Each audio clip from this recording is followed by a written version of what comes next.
Keluaran 8. Tulah kedua, katak. Berfirmanlah Tuhan kepada Musa, "Pergilah menghadap Firaun dan katakan kepadanya, beginilah firman Tuhan. Biarkanlah umatku pergi supaya mereka beribadah kepadaku. Jika engkau menolak membiarkannya pergi, maka aku akan menulari seluruh daerahmu dengan katak. Katak-katak akan mengeriap dalam sungai Nil, lalu naik dan masuk ke dalam istanamu dan kamar tidurmu. Ya, sampai ke dalam tempat tidurmu, ke dalam rumah pegawai-pegawaimu dan rakyatmu, bahkan ke dalam pembakaran rotimu, serta ke dalam tempat adonanmu. Katak-katak itu akan naik memanjati engkau, memanjati rakyatmu dan segala pegawaimu."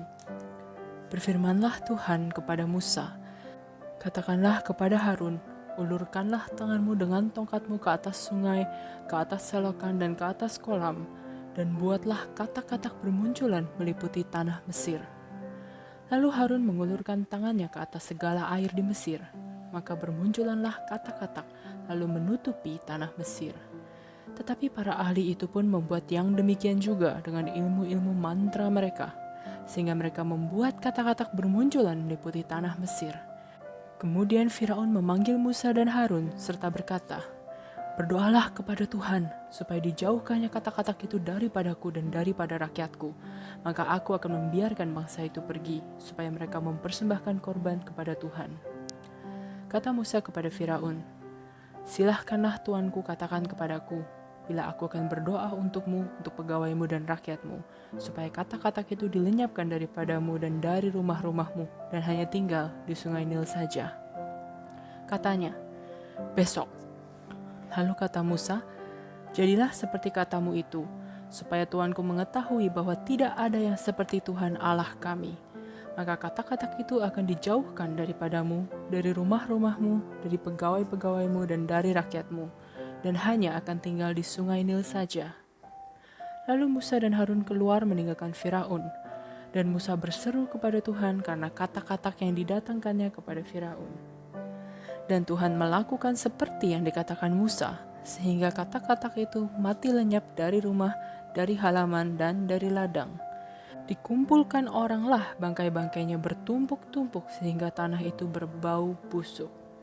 Tetapi ketika Firaun melihat bahwa telah terasa kelegaan, ia tetap berkeras hati dan tidak mau mendengarkan mereka keduanya, seperti yang telah difirmankan Tuhan. Tulah ketiga, nyamuk.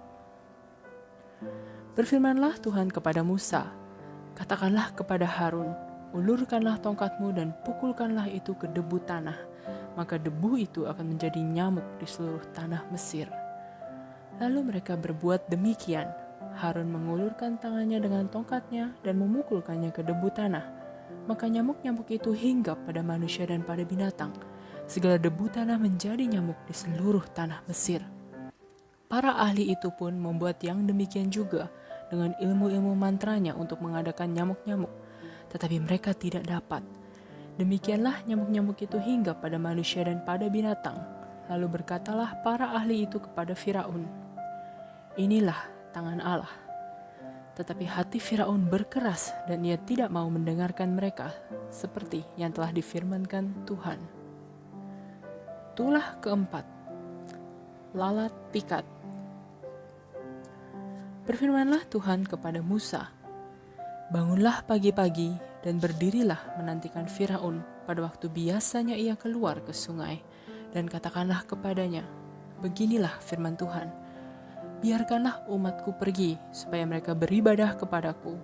Sebab jika engkau tidak membiarkan umatku itu pergi, maka aku akan melepaskan pikat terhadap engkau, terhadap pegawai-pegawaimu, rakyatmu dan rumah-rumahmu, sehingga rumah-rumah orang Mesir, bahkan tanah di mana mereka berdiri akan penuh dengan pikat. Tetapi pada hari itu aku akan mengecualikan tanah Goshen di mana umatku tinggal, sehingga di sana tidak ada terdapat pikat, supaya engkau mengetahui bahwa aku, Tuhan, ada di negeri ini. Sebab aku akan mengadakan perbedaan antara umatku dan bangsamu. Besok tanda mujizat ini akan terjadi." Tuhan berbuat demikian, maka datanglah banyak-banyak pikat ke dalam istana Firaun dan ke dalam rumah pegawai-pegawainya dan ke seluruh tanah Mesir. negeri itu menderita karena pikat itu. Lalu Firaun memanggil Musa dan Harun serta berkata, "Pergilah, persembahkanlah korban kepada Allahmu di negeri ini." Tetapi Musa berkata, "Tidak mungkin kami berbuat demikian, sebab korban yang akan kami persembahkan kepada Tuhan Allah kami adalah kekejian bagi orang Mesir. Apabila kami mempersembahkan korban yang menjadi kekejian bagi orang Mesir itu di depan mata mereka, tidakkah mereka akan melempari kami dengan batu? Kami harus pergi ke padang gurun 3 hari perjalanan jauhnya untuk mempersembahkan korban kepada Tuhan Allah kami, seperti yang difirmankannya kepada kami." Lalu kata Firaun, "Baik, aku akan membiarkan kamu pergi untuk mempersembahkan korban kepada Tuhan Allahmu di padang gurun. Hanya janganlah kamu pergi terlalu jauh. Berdoalah untuk aku." Lalu kata Musa, "Sekarang aku keluar meninggalkan tuanku dan akan berdoa kepada Tuhan. Maka pikat itu akan dijauhkan besok dari Firaun, dari pegawai-pegawainya dan rakyatnya. Hanya janganlah Firaun berlaku curang lagi dengan tidak membiarkan bangsa itu pergi untuk mempersembahkan korban kepada Tuhan."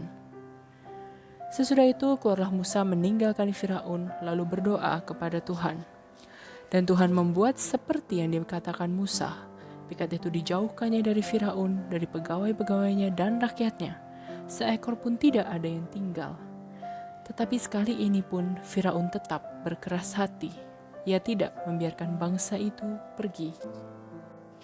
Keluaran 9. Tulah kelima, penyakit sampar pada ternak. Berfirmanlah Tuhan kepada Musa, "Pergilah menghadap Firaun dan berbicaralah kepadanya. Beginilah firman Tuhan Allah orang Ibrani. Biarkanlah umatku pergi supaya mereka beribadah kepadaku. Sebab jika engkau menolak membiarkan mereka pergi dan masih menahan mereka, maka ternakmu yang ada di padang, kuda, keledai, unta, lembu sapi, dan kambing domba akan kena tulah Tuhan, yakni kena penyakit sampar yang dahsyat.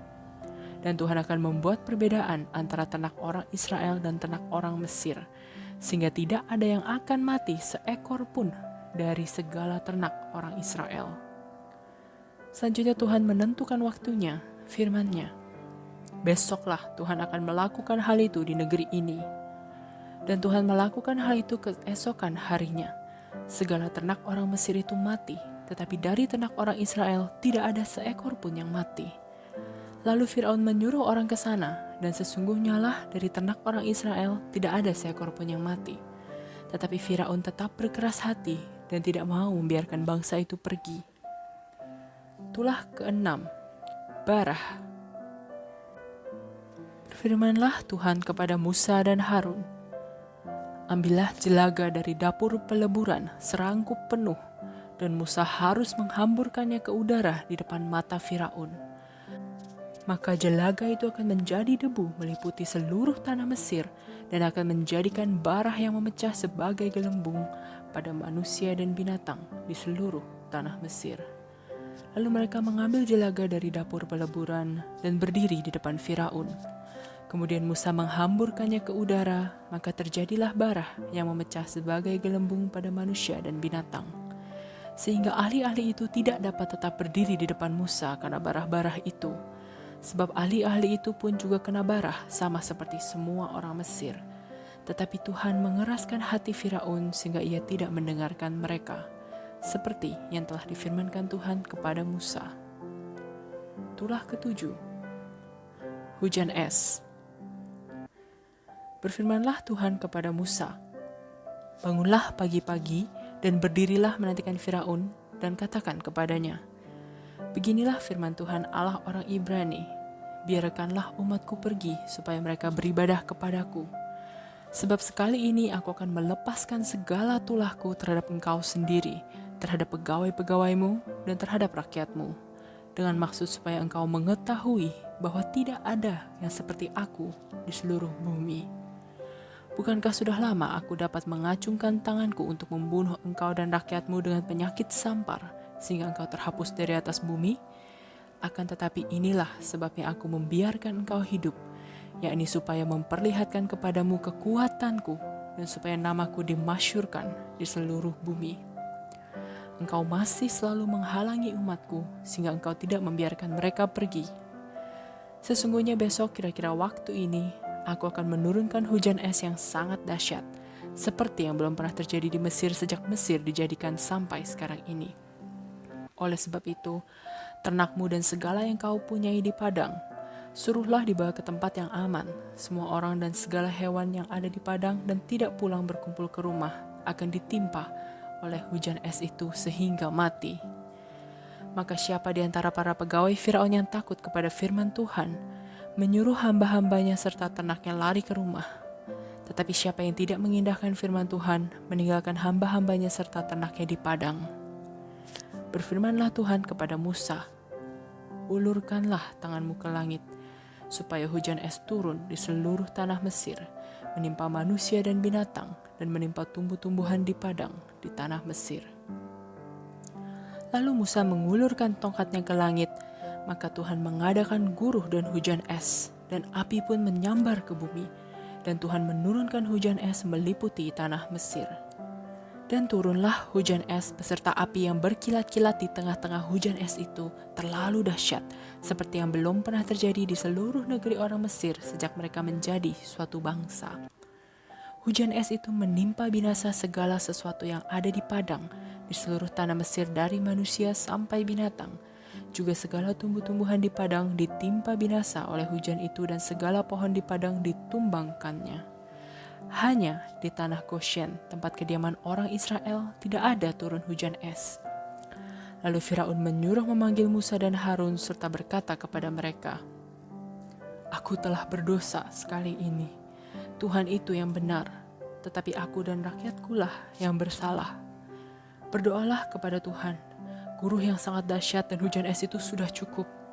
Maka aku akan membiarkan kamu pergi, tidak usah kamu tinggal lebih lama lagi." Dan berkatalah Musa kepadanya, "Sekeluar aku dari kota ini, aku akan mengembangkan tanganku kepada Tuhan. Guruh akan berhenti dan hujan es tidak akan turun lagi, supaya engkau mengetahui bahwa bumi adalah milik Tuhan.